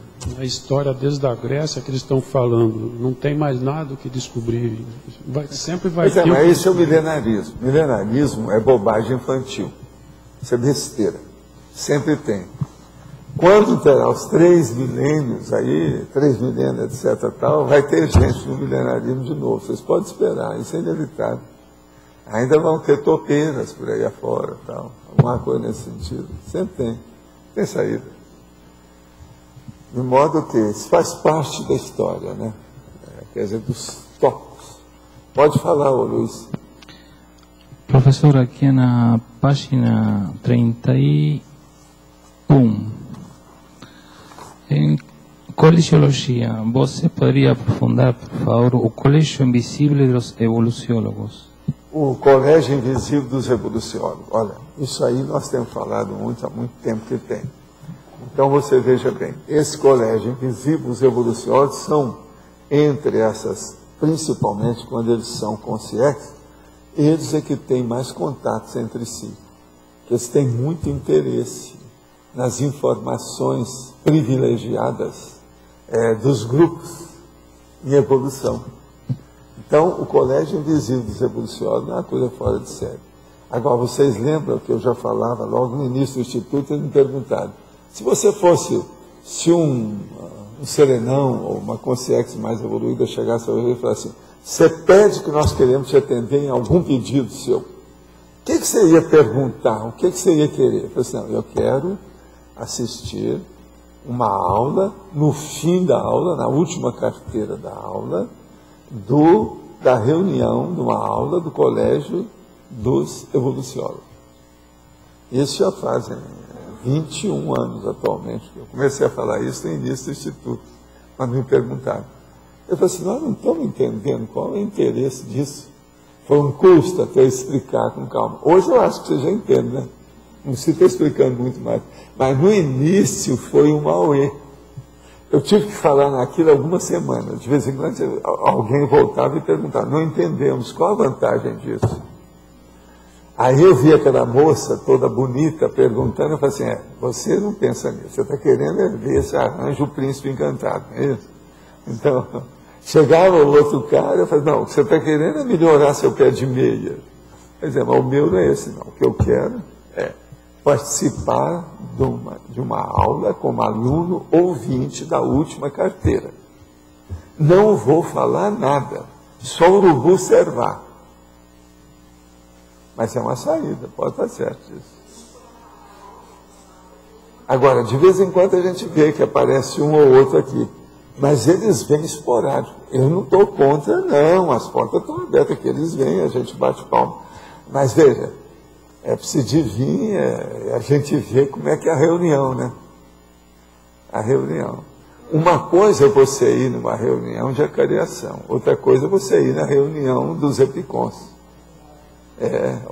Entende? Aquela extraordinária dos epicons, alguma coisa diferente e tal. Se de saber essa esplendência, essa grandeza, esse colosso, né? Essa grandiosidade da ideia. Isso é que interessa. Mas pode falar. Assim, o curioso, até no seu desejo, é o regramento racional dele. Tipo assim, como o senhor colocou, no estágio imediatamente superior, assim, dentro da minha linha evolutiva, né, o evoluciólogo, o senhor já tem a TENEPS, já tem a OFIEX, aí o senhor fala assim, o próximo passo. Assim, o senhor não tem uma ambição desmedida, não, eu quero ir para a reunião dos serenões, mas o senhor coloca tudo em estágios. Não, você sabe que o negócio, não, mas, assim, tudo vai passo a passo. Que é bobagem colocar o carro dentro dos bois. Sim. Afinal de contas, o carro de boi nem existe mais. Eu estou saindo de fora. O negócio é muito sério. Sim. Tem que ir devagar, de gavazinho, como diz o cara, de gavazinho. O elogio é a sua racionalidade, o seu discernimento sempre presente. Sim, sequenciamento, a racionalidade. Agora, a racionalidade mais inteligente é aquela que é aplicada, em primeiro lugar, sobre você. Essa que é a série. Como o senhor faz mesmo, né? Assim, não, eu faço força, mas nem sempre a gente consegue tudo, né? A gente faz força. Mas, digamos que em termos de pertinência... A pertinência mais séria é egóica. Agora, egóica realista. Não é egóica a favor só, mas é egóica do realismo. Essa que é a pertinência melhor. Eu ia fazer o comentário... É você ver aquilo que interessa a você, mas vendo de fora para dentro. Eu ia falar, em termos de pertinência exemplarista, querendo ou não, o senhor sempre está... Não, mas eu ainda não sou bom, não. Tem gente aqui muito melhor do que eu aí na história. Ainda tem muita coisa para a gente funcionar. Agora, vocês esperam, daqui uns milênios, vamos ver o que a gente faz. Aí eu entro nessa competição. Mas, por enquanto, ainda está cedo. Me dê um prazo, alguns milênios, não é isso? Para vocês não precisa, vocês precisam de alguns séculos, eu preciso de alguns milênios, tá certo? Cada um faz o que pode. Professor, a profissão repórter, no dia 8, vinculou que Foz é uma das cidades, a cidade mais violenta do Brasil. E nós temos... Mais violenta com respeito aos jovens. Aos jovens. Nós estamos observando aí que... Eles deviam de falar que não existe nenhuma cidade igual Foz. Quer dizer, uma cidade fronteira, com esse tanto de etnias e com 3 países tudo junto. Isso não existe em outro lugar. Quem fala nisso devia de falar o outro lado também. Certo. E nós temos observado garoto de 6 anos dirigindo, 9 anos, e ontem, cerca de 50 metros, eu moro perto do restaurante Dom Cabral, mais ou menos 50 metros da minha casa, não era 18 horas ainda, 2 garotos praticaram um assalto, eles não tinham 13 anos. Assaltaram a senhora. Onde? Na rua, assaltaram a senhora, tomaram aquela bolsinha dela aqui, derrubaram ela lá, quase que ela caiu, vamos dizer assim, né? E foram embora. O que eu queria que o senhor ampliasse para a gente, em relação a esses jovens que estão chegando aqui e praticando todo tipo de delito. Não, o problema é que são as favelas que tem aí. Aquilo que eu estava mostrando aí, ó, perto do Rio está cheio de favela, todo lado. E o governo tinha que tomar providência para isso. Agora, a culpa disso inicial foi da Itaipu, porque para cá vieram 25 mil peões. E depois eles não arranjaram destino para esse povo quando foi construída a represa. Com isso, então, a partir daí, tem 22 favelas de Foz que nasceram desse povo. Isso virou tudo favela. Através dos anos, isso foi piorando. Você está entendendo? Com o contrabando vindo do Paraguai, o Paraguai sem lei nenhuma, etc. tal, as coisas todas, uma anomia, uma anarquia total, isso piorou tudo devido à ponte da amizade. Agora veja, ponte da amizade. Como é que fica? Então você veja, essa é a nossa realidade aqui. Agora, por exemplo, a hora que o Paulo McDonald entra para ser prefeito, ele sabia dessas coisas, está fazendo o que ele pode. Mas é muito erro em cima de erros através de dezenas de anos. Foz já tem mais de 80 anos de idade. Agora, dentro dessa conjuntura, a parte geopolítica aqui é terrível. Os argentinos, sobre esse aspecto, do ponto de vista turístico, estão mais vivos. A hora que faz aí 48 empreendimentos turísticos, com hotéis, como é que fica? Os maiores hotéis americanos estão tudo aparecendo para ficar aí na beira do rio, aqui junto da gente. Você vai num hotel desse, em 15 minutos você está lá. Agora, por que isso não pode ser feito aqui? Por que o Brasil não se predispõe a fazer isso? Então, há um processo, primeiro federal, depois estadual. Não é bem só municipal. Os municípios estão fazendo o que podem, mas é um processo de fora. Tá certo? Estamos offline, quer dizer, vocês estão fora da linha. Você está entendendo? De modo que estão só aqui conosco. Vocês podem falar aquilo que vocês não queriam falar. É isso? Isso aí é aquela pessoa que vem com a outra, que vem conversar comigo, então um vira para o outro assim, então agora você pode falar aquilo que você não quis falar, fala na frente dele agora, do jeito que é. Então aqui é a mesma coisa, né? Aquilo que vocês não queriam falar. Professor Valdo, me veio uma dúvida essa semana, não é com relação ao verbete. Quando a gente pede uma ajuda na TENEPS, uma pessoa que é bastante católica, que tem outra religião, o tenepsista e os amparadores, ao chegar lá, não vai ter consciências ligadas a esse...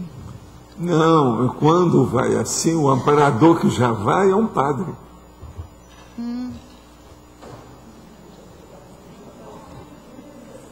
Você tem que ver que tem a transfiguração do psicossoma, esse povo faz isso tudo. Já vai um padre para falar, às vezes até um arcebispo. Eles cortam caminho, o negócio é tudo por cima, estão bem longe. Esse processo de assistência tem de tudo. Tem?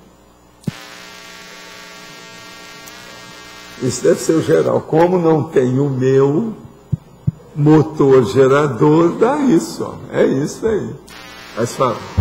Valdo, aqui na página 31, na Crescendologia, você poderia aprofundar um pouco mais essa questão aqui? Porque...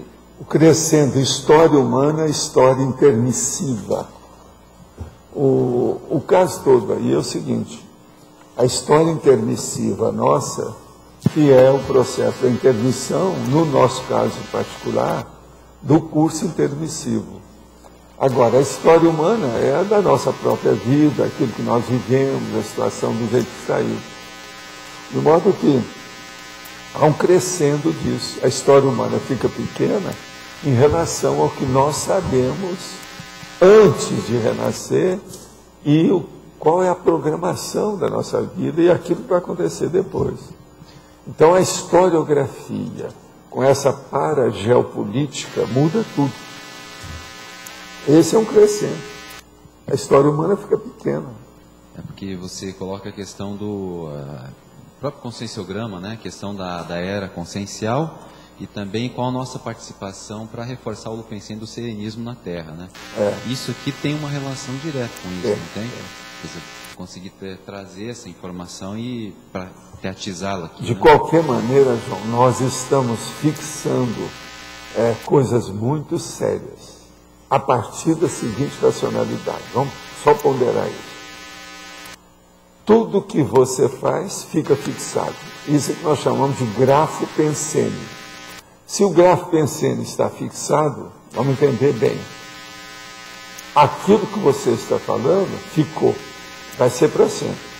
Agora vamos supor que você esteja fazendo uma série de elos e de manifestações consecutivas de realizações evolutivas.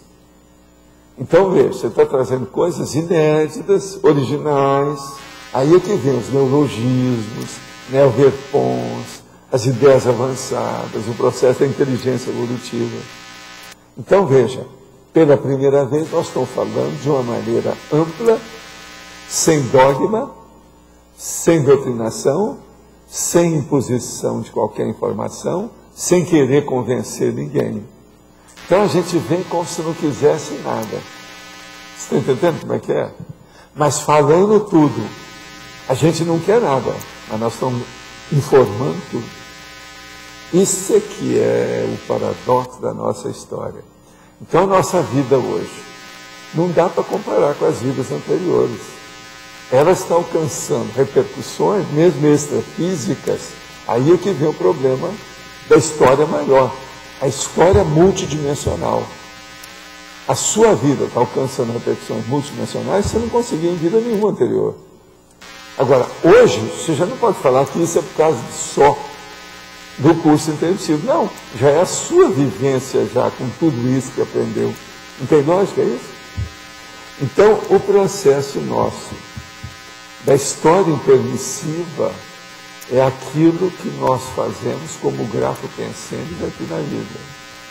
A repercussão que tem isso aqui, que vai dar para outro, que vai dar E no fim, vai ter vamos dizer, o cúmulo de tudo, ou seja, a cereja do bolo, vai culminar, entende? Na apoteose da situação maior, principalmente o autorrevezamento e o grupo revezamento. Então, a maxproexia com um grupo revezamento, mais de 1, 2, 3 vidas aí pela frente. E é o que vai acontecer conosco. Falava da questão da SOCIM conscienciológica, né? Pois é. Hoje nós estamos vivenciando isso aí. Então, dá pra gente criar uma perspectiva. O que vai ser aqui para os 5 Não, por isso que eu falo, vocês têm que tratar muito bem uns aos outros. Porque o negócio aqui não é só de duplologia, de duplo evolutivo, é mais sério. É grupo evolutivo, sem interprisão, conhecendo a cosmoética, quer dizer, então, tá danado. A situação é muito braba, é muito exigente, é muito, vamos dizer, crítica, do ponto de vista evolutivo. Mas, ó, é o máximo. A gente não pode reclamar. Não é uma condição de reclamação, é uma condição de abençoar a situação, de bem dizer. Sovaldo, sim. Naquele momento da sua vida que o transmentor e a monja foram, na verdade eles não foram, né? Eles tiveram uma mudança de patamar, o senhor precisou ficar para atender um grupo. Isso é esse grupo revezamento que o senhor está dizendo ou não é isso? Não, aí não é tanto assim não, que eu não estou com essa bola toda, com essa bola cheia, não é tanto. Mas é mais ou menos assim mais que ocorre. É por aí, o caminho é por aí. Quer dizer, porque eles ficaram, até hoje, né, eles dão todo um suporte. Agora, o que eu vejo é que isso ocorre com serenões. Por isso que eles não querem seguir à frente. Eles querem seguir à frente com alguns dos amigos. Eles não querem ir sozinho. Então o processo, você vai seguir sozinho, isolada, ou vai em grupo? A evolução é grupal, antes de mais nada. Muito embora individualmente é que manda. E o que foi que aconteceu na para-história para eles terem dado essa arrancada naquele momento? É a reurbanização? O que é o ponto fulcral? Não, aqui é o trabalho pessoal, é aquilo que eu chamo auto-esforço. Ah, tá. Dele. O auto-esforço dele foi maior que os nossos. Entendi. A situação foi essa. E outra coisa, o auto-esforço, quando ele é maior, há uma tendência de depurar a qualidade dele. A hora que depura, a pessoa trabalha menos e funciona mais, ela lucra mais, tem mais proveito evolutivo. Aí é seríssimo a gente ponderar sobre isso. Entende? Por exemplo, da agora para frente, os acertos de vocês vão ser geometricamente muito maiores do que anteriormente, do que antes. Entende? Por quê? Há uma visão de conjunto mais ampla. Vocês estão tendo uma visão maior. A abordagem macro já não é mais uma abordagem micro ou mini. Ela é maior. A partir da abordagem macro, a tendência de todos os efeitos e consequências serem maior, mais expressivos, é de mais alta qualidade. Então, a evolução é um processo matemático até um certo ponto. Mas é muito difícil você colocar matemática nisso, porque as consciências são complexas. Mas do ponto de vista de manifestação, se você for pensar, é um processo sério. Mas, por exemplo, o universo não é matemático por causa disso, porque ele é ambíguo. Ele é muito paradoxal em muitas manifestações. Então a sua consciência também é. Agora, o caso que a gente vê é o seguinte: se você estabeleceu uma matemática da qualificação dos seus esforços, auto-esforços, você vai entender mais o processo evolutivo. Agora, vocês veem o que eu faço. Eu, na conscienciologia e nos verbetes, o que é que eu faço? Eu procuro destrinchar um assunto do avesso para o direito e do direito para o avesso. pico tudo em pedacinho, depois vou pinçando os pedacinhos para fazer o puzzle. Tudo é de propósito. Quer dizer, eu construo e desconstruo. Presta atenção. Uma opção de coisa aqui. Eu vou e torno a voltar. Agora, é um rolo compressor terrível nisso para poder as pessoas pensarem. Por exemplo, ontem nós falamos aqui sobre consciência e êxito, dentro de um livro que vocês ainda não tinham pensado, a maioria. Vejam, uma desconstrução daquilo que eu venho falando há anos. Gente, já faz dezenas de anos que eu falo em consciência e êxito. O negócio começou com os processos serenões, isso foi na década de 60 para 70. Na década de 70 já falava isso, antes do Instituto, tudo isso, muito antes. Isso aí que você está falando é exatamente a consciência somática, né? Não é a matemática convencional, consciência somática, né? O que você está tentando fazer, a evolução é a consciência somática, né? E eu só, você comentou outra hora daqueles mecanismos de lavagem cerebral, do subcerebral e da Igreja Católica, né? Com toque de sino, de igreja, né? Aí eu lembrei, né, que eu morei a vida toda lá na Zona Angélica, ali, na esquina ali da... E aí um dia, fora do corpo, né, fui, nos raros momentos de lucidez, né, fora do corpo, fui explicar para um pessoal num ambiente bem assim, tipo chuvoso, daquelas vilas, né? Não sei se é exatamente Barato-Esfera, né? Explicando que eles não estavam no corpo, pereré. Quando veio o pessoal chamou na varandinha da casa de vila e tal, para dar tipo assim uma bênção com água, né? E eu fiquei escondido, né? E vendo aquilo de longe, vi que o negócio era de manipulação, de cunha, né? Depois vi os grupos judeus e outros passando naquela praça, na penumbra, né? E falei, não vai dar para ajudar muito. Ajudei alguns lá, falei, mas alguns, depois o pessoal voltou para a dimensão mais baixa. Até eu falei, gente, não vamos, aqui já está ruim, vocês vão mais para baixo ainda, pereré. E nisso voltei lá para Ipanema, tentei falar e voltei para Ipanema. E depois, aí quando eu voltei, veio direitinho na minha cabeça o negócio depois até morri na Visconde de Pirajá, o negócio do toque do badalo da igreja. Quando toca, aquele tremor que causa dentro das pessoas, talvez até da gente mesmo, né? E a evocação direta desses ambientes. Agora, a badalada, ela é paragenética, multimilenar e holobiográfica. E a gente sente dentro. Isso é uma coisa terrível, muita gente. Né? Hoje, das coisas que eu mais... Por exemplo, eu escapei disso já em vidas anteriores. Por isso que eu nunca tive influência disso. Eu escapei da badalada. Mas muita gente que eu conheço está tudo na badalada. Amigos meus, tudo eu explicava, não adiantava nada. Eu menino. Não, então. Teve uma época que minha mãe falava às vezes para mim lá na Ipanema, Marcos, calma que já vai passar. Agora, lá em casa, o meu pai, junto com os amigos dele, eram tudo contra o processo dos padres, porque eles conheciam toda a sujeirada do padre. Por exemplo, aquele caso da Nossa Senhora Aparecida, isso era caso comum que todos eles conheciam. Que a Nossa Senhora Aparecida, você sabe, a igreja mesmo e a imagem mesmo real era para espantar passarinho. E eles descobriram aquilo, deu uma ventania, levou o espantalho para o rio e eles descobriram depois. E aquilo virou santo. Mas era espantalho para espantar passarinho. Parece que esse negócio aconteceu em Goiás.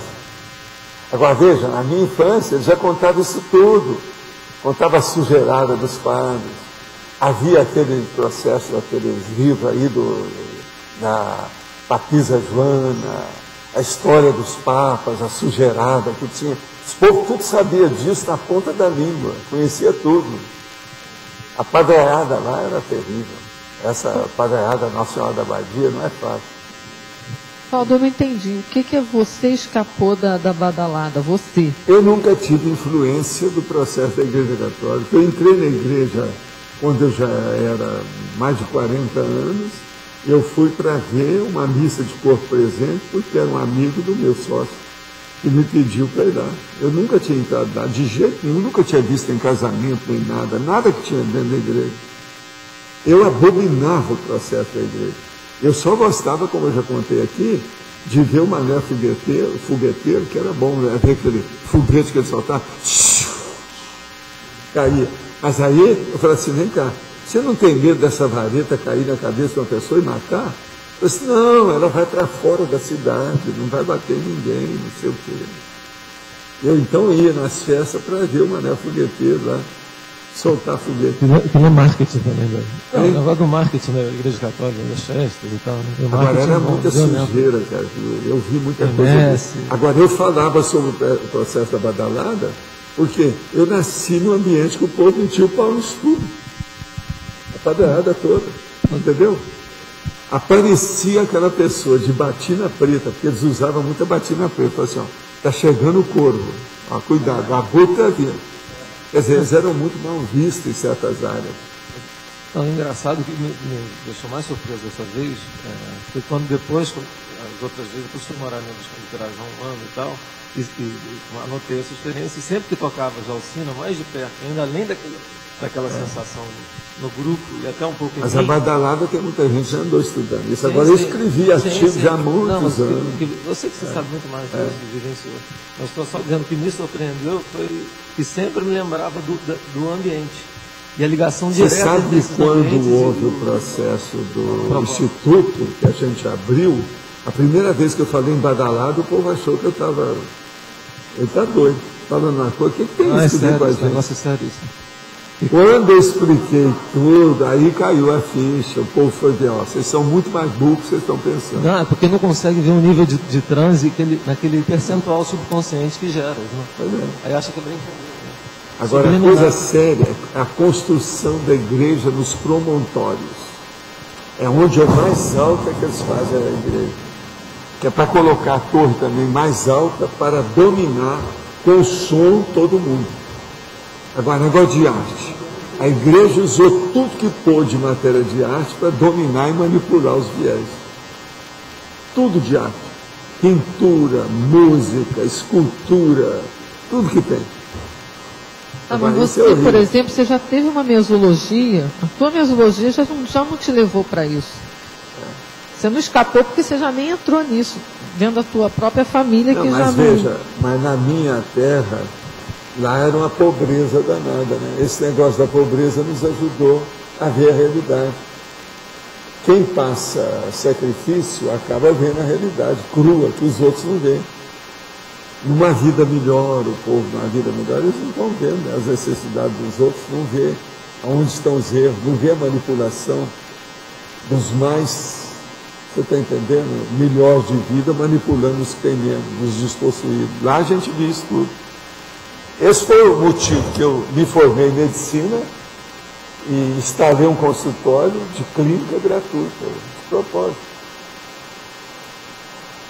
Entende? A miséria, sei que está na hora já, mas a miséria é igual a terceira de soma, né? Acaba com as distorções todas na visão, né? Não, estou só brincando, mas... não vai. A gente, então, nossos comerciais, por favor. Obrigado.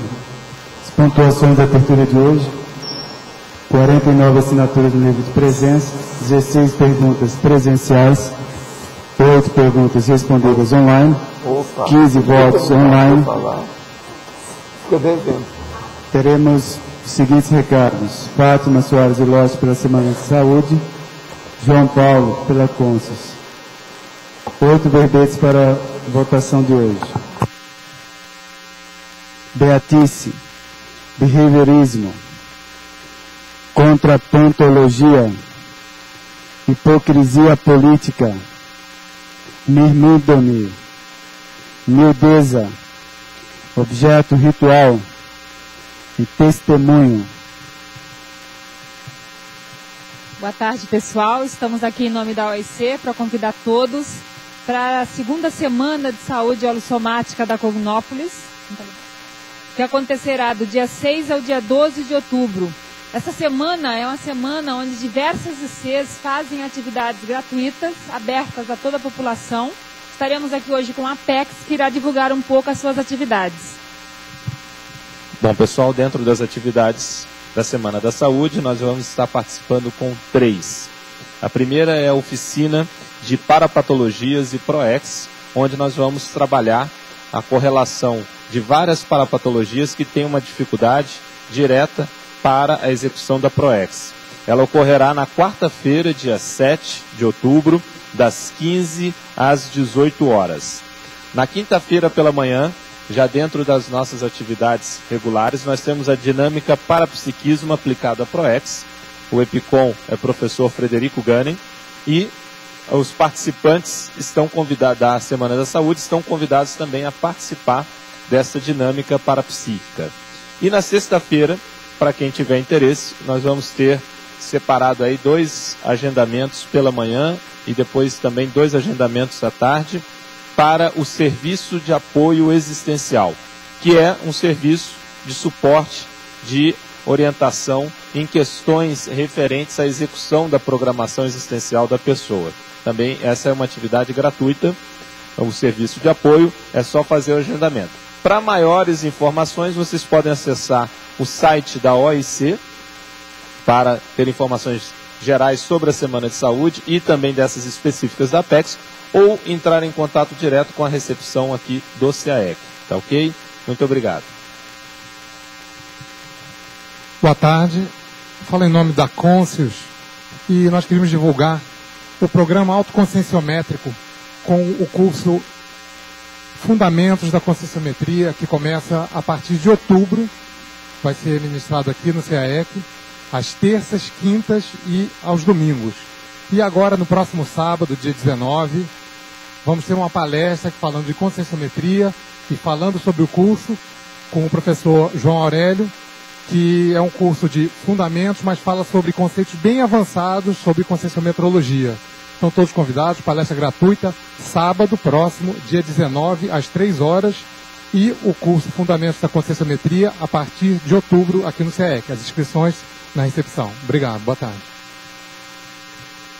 O verbete vencedor para amanhã é contra a pontologia com 9 votos. Obrigada e boa tarde a todos.